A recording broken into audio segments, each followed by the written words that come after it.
তোমাকে এইমাত্র গোসল করানো হলো, তুমি আবার মাটিতে গড়াগড়ি দিচ্ছ। আমার এখানে গড়াগড়ি দিতে খুব ভালো লাগে। তাহলে আমি তোমাকে এখনই গোসল করতে বাড়িতে নিয়ে যাব। আমি গোসল করতে সব থেকে ঘৃণা করি, আমি গোসল করব না। দাঁড়াও, পালাচ্ছ কোথায়? আমি তো তোমাকে বাড়িতে নিয়েই যাব, তুমি আজ যেখানেই পালাও। দাঁড়াও, আমি আর পাচ্ছি না।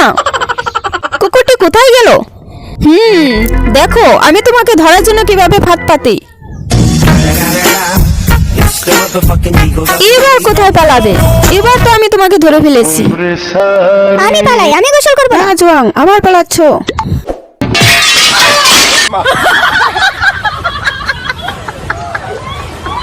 তুমি কুকুর, তোমাকে ধরার জন্য আজ আমার আগুন হতেই হবে। আজ তোমাকে আমি মেরেই ফেলবো, এটাই আমি চাই। আমাকে ঘুরতে নিয়ে যাওনি, দেখো আজ তোমার সাথে আমি কেমন ব্যবহার করি। ইস, তোমার নিঃশ্বাসে এত দুর্গন্ধ কেন? একদম আমার মুখের সামনে আসবে না। মা ছেড়ে দাও আমাকে, আমি শ্বাস নিতে পারছি না। মা তুমি আজ আমাকে সাঁতার কাটতে নিয়ে যাওয়ার কথা দিয়েছিলে, আমাকে নিয়ে যাওনি। কি, তুমি আজও সাঁতার কাটতে চাও? আমার ইচ্ছা নেই, আজ তোমাকে নিয়ে আমি কোথাও যাব না। আমাকে নিয়ে যাবে না? দেখো আমি তোমার সাথে কেমন ব্যবহার করি। অনেক ক্লান্ত লাগছে, অবশেষে আমি বাসায় পৌঁছালাম। মা পানিটা কেমন ঠান্ডা ছিল। আমার সাথে প্রতারণা করার সাহস কই পেলে? দাঁড়াও, দেখাচ্ছি মজা। মা রেগে আছে, এখনই পালাই। তোমাদের বাসায় এমন দুষ্ট কুকুর থাকলে একটু লাইক সাবস্ক্রাইব করো।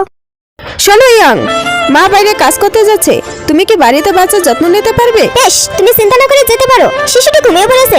আমি এবার সমুদ্র সৈকতে যাচ্ছি, কিছু সামুদ্রিক খাবার ফেলে বাড়িতে নিয়ে যাব। মায়ের জন্য রাতের খাবার তৈরি করব। বাহ, যদি আমি এটা ধরতে পারি তাহলে আজ রাতে আমি অনেক খাবার খেতে পারবো। হে হে, আমি এটা ধরে ফেলেছি, এখন তুমি পালাতে পারবে না। এখানে বিশালকায় গলদা চিংড়ির বাসা দেখতে পাচ্ছি, ওরা লাইন দিয়ে দাঁড়িয়ে আছে। আমি ওদের ধরবো। আমি প্রথমটা ধরে ফেলেছি, এবার দ্বিতীয়টা ধরবো, এবার তৃতীয়টা।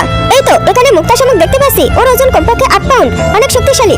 না না, আমি তোমাকে ধরে ফেলেছি, আমাকে অনেক কষ্ট দিয়েছো। এবার দেখো আমি তোমাকে কিভাবে ম্যানিপুলেট করি। বন্ধুরা, হেই, তোমার মুখ থেকে দুর্গন্ধ আসতেছে, তুমি এখান থেকে চলে যাও।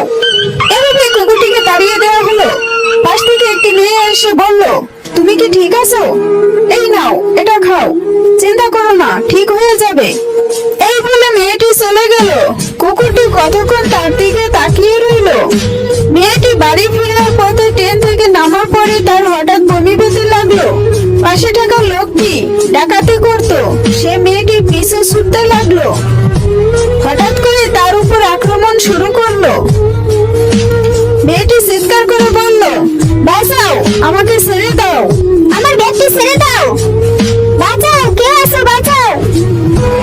পাশে থাকা সে কুকুরটি এই ঘটনা খেয়াল করতেছিল। হঠাৎই সে এসে তার উপর আক্রমণ শুরু করতে লাগলো। কুকুরটি লোকটির উপর তাড়া করে তার ব্যাগটি ছিনিয়ে নিয়ে এলো।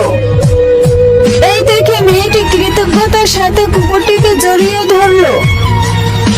তারপর মেয়েটি কুকুরটিকে তার বাড়িতে নিয়ে গেল।